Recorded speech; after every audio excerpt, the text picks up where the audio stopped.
Estudando o Evangelho, capítulo 19, Reencarnação e Cultura. Abre aspas. O saber ensoberbece, mas o amor edifica. Fecha aspas. A cultura, como todos os dons que facilitam o espírito no caminho da plenitude evolutiva, desenvolve-se em função das vidas sucessivas. É uma conquista que a alma realiza no curso de milênios sem conta.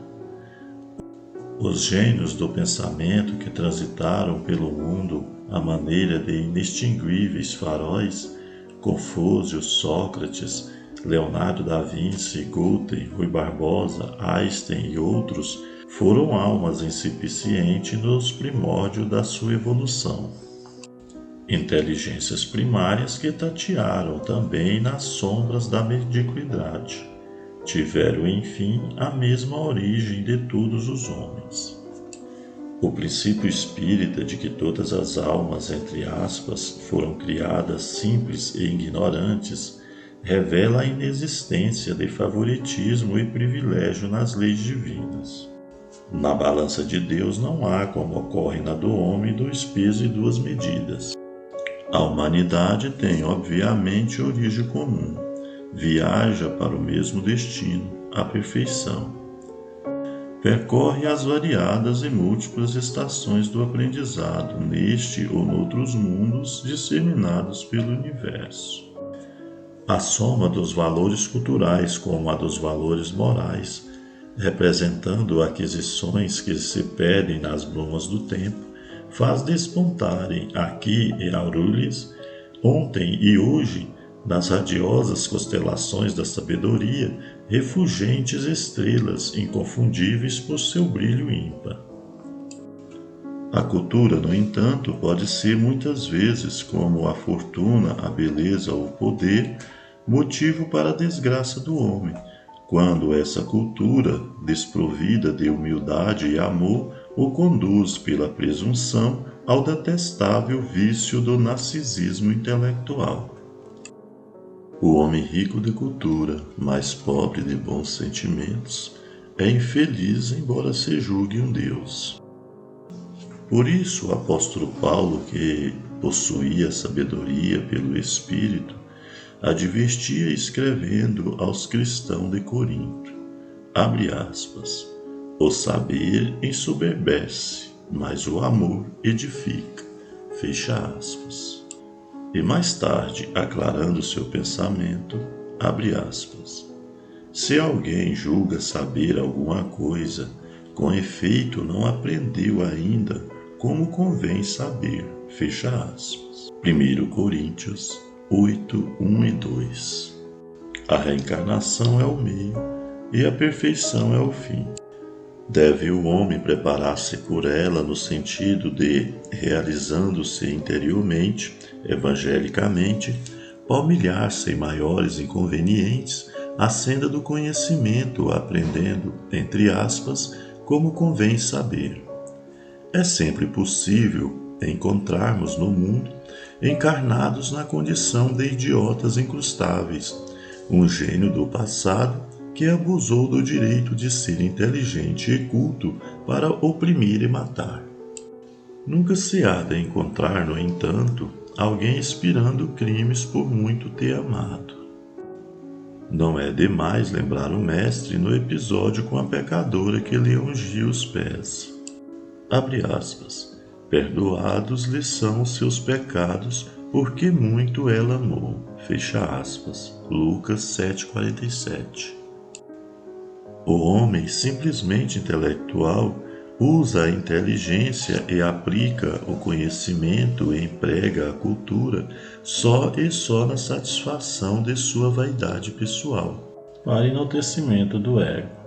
Do grego, vanita vanitato umatone a vanita.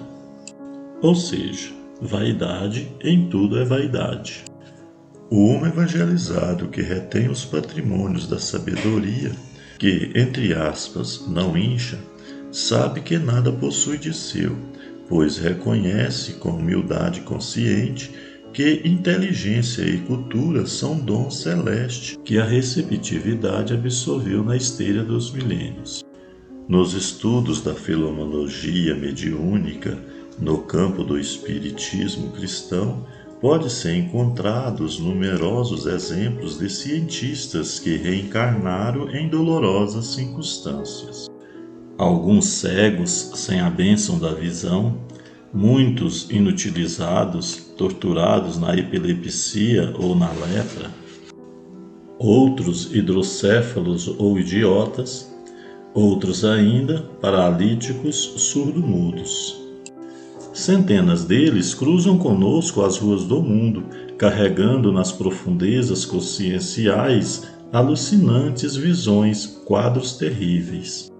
Permanecem atormentados ante o alarido das vítimas do passado, que lhes não perdoam a perversidade, filha da intelectualidade sem Deus. Vivem sob o peso das objurgatórias da própria consciência. Aqueles, contudo, que muito amaram no pretérito, pode estar sofrendo no mundo, mas sofrendo por amor.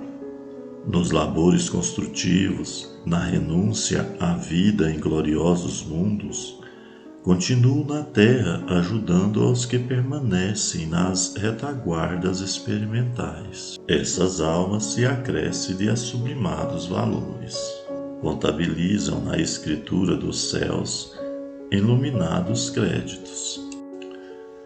Para os que menosprezam os bens da inteligência e da cultura, abre-lhes o Espiritismo com a perspectiva da reencarnação panoramas de renovamento. Ou, entre aspas, nascer de novo, do maravilhoso diálogo de Jesus com Nicodemos, ou, entre aspas, nascer da água e do Espírito, e não o nascer, entre aspas, apenas simbolizando a renovação espiritual sem o resgate dos crimes cometidos, constitui mensagem de esperança para as almas que choram nos vales sombrios, embora transitórios, nos planos inferiores. A reencarnação, a chamada, entre aspas, bênção do recomeço, acena a todos os falidos do caminho, a todos os que fracassaram em sucessivos tatames. Oferta-lhes a certeza de novas experiências reparadoras e de aprimoramento. Oferece-lhes como se fosse um carinhoso, entre aspas, recado de Deus aos seus filhos mais infelizes, oportunidade para que voltem ao mundo. Assim, a reencarnação é um amoroso recado de Deus à humanidade. Permite-lhes o retorno à ribalta terrestre para, com atos positivos no bem, neutralize os perniciosos efeitos gerados por atos negativos do mal, nos desvios da inteligência e da perversidade aplicada na cultura não evangelizada. Quando se fala e escreve sobre reencarnação, é imperioso se pense em cultura, porque sem a repetição de experiências, dezenas, centenas de vezes, os primeiros homens seriam ainda uns brutos, uns selvagens. Como aprenderam, com quem aprenderam? Com o Espiritismo que prega e difunde o intercâmbio espiritual entre os mundos morada do Pai, não é difícil compreendermos como e com quem aprenderam os primeiros homens, os terrícolas. Fim do 19º capítulo. Abre aspas. No que se refere às coisas santificadas a ídolos, reconhecemos que todos somos senhores do saber. O saber ensoberbece, mas o amor edifica. Se alguém julga saber alguma coisa, com efeito, não aprendeu ainda como convém saber. Mas se alguém ama a Deus, esse é reconhecido por ele. Fecha aspas. 1 Coríntios, capítulo 8, versículos 1 a 3.